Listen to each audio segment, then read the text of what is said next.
Assalamualaikum warahmatullahi wabarakatuh. Di sini kita akan membahas mengenai pajak penghasilan pasal 21. Halo semuanya, perkenalkan nama saya Irma Juniarti dengan NIM 220901601027. Senang sekali teman-teman, di sini saya akan membahas mengenai PPh 21. Jadi mari kita sama-sama mengetahui dan mempelajari apa itu PPh pasal 21. Pajak penghasilan pasal 21 atau PPh pasal 21 merupakan pajak penghasilan yang dikenakan atas penghasilan berupa gaji, upah, honorarium, tunjangan, dan pembayaran lain dengan bentuk dan nama apapun yang diterima atau diperoleh wajib pajak orang pribadi dalam negeri sehubungan dengan pekerjaan, jasa, atau kegiatan tersebut yang dilakukan oleh wajib pajak orang pribadi. PPh pasal 21 ini menggunakan istilah pemotongan. Istilah pemotongan digunakan untuk menunjukkan objek yang dikenakan pemotongan, yaitu penghasilan bruto yang dibayar oleh pemberi kerja. Karena adanya penghasilan sehingga penghasilan yang diterima pekerja tidak utuh, tetapi setelah dipotong PPh pasal 21. Pajak penghasilan pasal 21 yang telah dipotong dan disetorkan oleh pemberi kerja atas penghasilan yang diterima atau diperoleh sehubungan dengan pekerjaan dari satu pemberi kerja merupakan pelunasan pajak yang berhutang untuk tahun pajak yang bersangkutan. Pada akhir tahun, pajak pegawai tersebut tidak diwajibkan menyampaikan SPT tahunan. Secara umum, PPh pasal 21 juga menganut sistem self-assessment. Dan ada juga sifat pemotongan PPh pasal 21 yang bersifat tidak final dan bersifat final. Jika bersifat final artinya PPh pasal 21 sebagai pembayaran pendahuluan, tetapi dikecualikan bagi wajib pajak yang memperoleh penghasilan semata-mata dari satu pemberi kerja. Jika bersifat final, maka artinya PPh pasal 21 yang telah dipotong pajak dalam PSAK nomor 4 juga memberikan batasan pajak penghasilan final yang diartikan sebagai pajak penghasilan yang bersifat final, yaitu bahwa setelah pelunasannya final tidak digabungkan dengan jenis penghasilan lain yang terkena pajak penghasilan yang bersifat tidak final. Adapun penghasilan yang dipotong PPh pasal 21 final, yang pertama itu ada uang manfaat pensiun, uang pesangon, hadiah atau penghargaan perlombaan, honorarium atau komisi yang dibayarkan kepada penjajah barang, dan yang terakhir ada penghasilan yang dibayarkan kepada pajak kepada pejabat negara, pegawai negeri sipil, dan atau TNI atau Polri. Langsung saja ke studi kasus yang pertama. Ada Tuan Darusman, adalah pegawai tetap PT Nagoya, telah ber-NPWP, memperoleh penghasilan setiap bulan sebesar 7 juta. Kewajiban setiap bulan yang harus dibayar Tuan Darusman adalah iuran pensiun sebesar 50.000. Berdasarkan data tersebut, hitunglah PPh pasal 21 terutang setiap bulan yang harus dibayar apabila Tuan Darusman telah menikah dan tidak mempunyai tanggungan, serta bagaimana PT Nagoya melakukan pencatatan melalui ayat jurnal. Perhitungan pajak penghasilan pasal 21 adalah sebagai berikut. Ada gaji sebulan sebesar 7 juta, pengurangannya dari biaya jabatan dari Tuan Darusman sebesar 5% itu dikali 7 juta sama dengan 350.000. Iuran pensiun 50.000 ditambah penghasilan neto sebulannya 400.000. Penghasilan neto setahunnya, maka penghasilan neto setahunnya 6.600.000.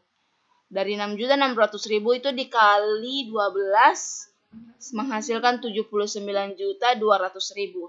Maka PTKP-nya untuk wajib pajak 54 juta, untuk status kawinnya 4.500.000, penghasilan kena pajak 58.500.000. 58.500.000 itu didapat dari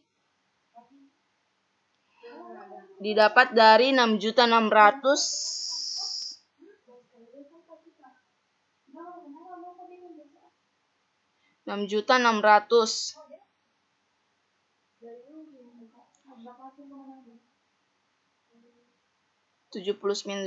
Untuk wajib pajak PT-nya 54 juta, untuk status kawinnya 4.500.000, penghasilan kena pajaknya 58.500.000, maka menghasilkan 20.700.000. PPh pasal 21 setahunnya sama dengan 5% dikali 20.700.000 menghasilkan 1.035.000. Maka PPh pasal 21 sebulannya yaitu 1 dibagi 12 kali dikali 1.035.000, maka menghasilkan 86.250. Lanjut ke studi kasus yang kedua, ada Tommy yang bekerja di Universitas Nusantara. Ia memperoleh gaji per bulan dengan gaji pokok sebesar 6 juta. Tommy juga membayar iuran pensiun sebesar 100.000. Tommy sudah menikah tapi belum mempunyai anak. Perhitungan PPh pasal 21-nya adalah ada gaji sebulannya itu sebesar 6 juta. Maka dikurangi dengan biaya jabatannya sebesar 5% dikali 6 juta sama dengan 300.000. Uang pensiunnya tadi kan 100.000. Maka menghasilkan dari 6 juta 5% dikali 6 juta, 300.000, 100.000. Biaya jabatan ditambah dengan iuran pensiun menghasilkan 400.000. Dari gaji setiap bulannya itu 600.000 dikurang 400.000. Penghasilan neto per tahunnya, penghasilan netonya 5 juta. 5.600.000, penghasilan neto setahunnya 12 dikali 5.600.000 sama dengan 60.200.000. PTKP-nya untuk diri wajib pajaknya 54 juta, tambahan WP nikahnya 4.500.000, maka 58.500.000. Penghasilan kena pajaknya 88.700.000, PPh pasal 21 setahunnya 5% dikali 8.700.000, maka menghasilkan 435.000. PPh pasal 21 per bulannya yaitu 435.000 dibagi 12, maka menghasilkan 36.250 rupiah. Sebesar 100.000 maka dikali dengan menghasilkan 500.000. 5% dikali 10 juta itu menghasilkan 500.000. Maka iuran pensiunnya 100.000 ditambah dari hasil ini ditambah dengan ini, maka menghasilkan 600.000. Penghasilan neto per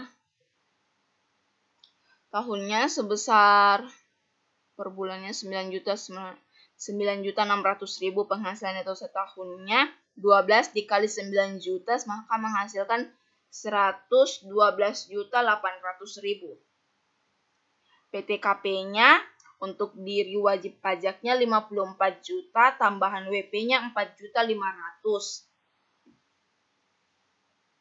Maka hasilnya sebesar 58.500.000.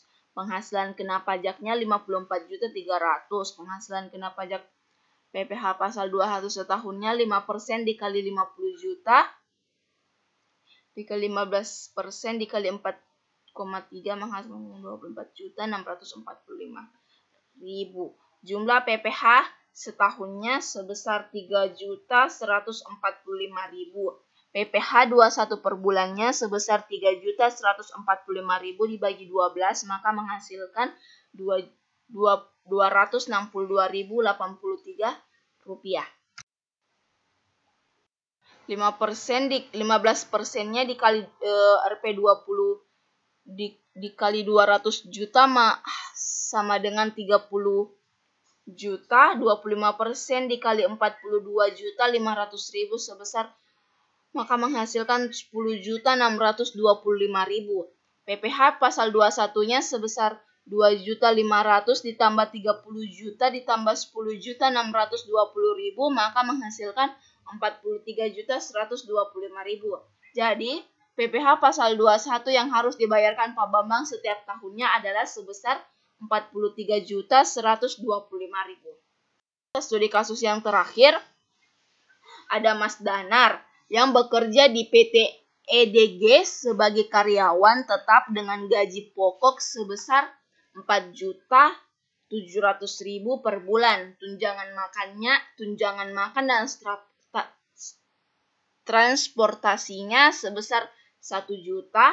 Ia belum berkeluarga dan tidak memiliki tanggungan. Lantas berapa PPh pasal 21 Mas Danar? Total gajinya Mas Danar sebesar 5.700.000 di 5.700.000 berserta dengan tunjangan makan dan transportasinya. Biaya jabatannya 5%, PTKP-nya 54 juta, maka perhitungannya 5.700.000 dikali 5% sama dengan 285.000. 5.700.000 dikurang 285.000 maka menghasilkan 5.415.000. Itu merupakan penghasilan neto sebulannya. Untuk penghasilan neto setahunnya 5.415.000 dikali 12 maka menghasilkan 64.980.000. 64.980.000 dikurangi dengan PTKP-nya sebesar 7 sama dengan 10.980 yang merupakan penghasilan kena pajak setahunnya. Penghasilan kena pajak setahunnya sebesar 10.980.000 dikali 5% dari biaya jabatannya maka menghasilkan 500.049.000 yang merupakan PPh pasal 21 setahunnya. 549.000 dibagi 12 maka menghasilkan 45.750 yang merupakan PPh pasal 21 sebulannya. Dibahas langsung saja kepada kesimpulannya. PPh pasal 21 adalah pajak yang dipotong dari penghasilan bruto yang dibayarkan kepada pekerja oleh pemberi kerja. Pemotongan ini dilakukan sebagai pembayaran pendahuluan, kecuali untuk penghasilan yang diterima semata-mata dari satu pemberi kerja. PPh pasal 21 juga bersifat final untuk beberapa jenis penghasilan tertentu, seperti pesangon, uang, manfaat pensiun, dan tunjangan hari tua dan tarif pajak sebesar 15%. Terima kasih, itulah tadi materi tentang PPh pasal 21. Semoga bermanfaat bagi teman-teman. Terima kasih dan assalamualaikum warahmatullahi wabarakatuh.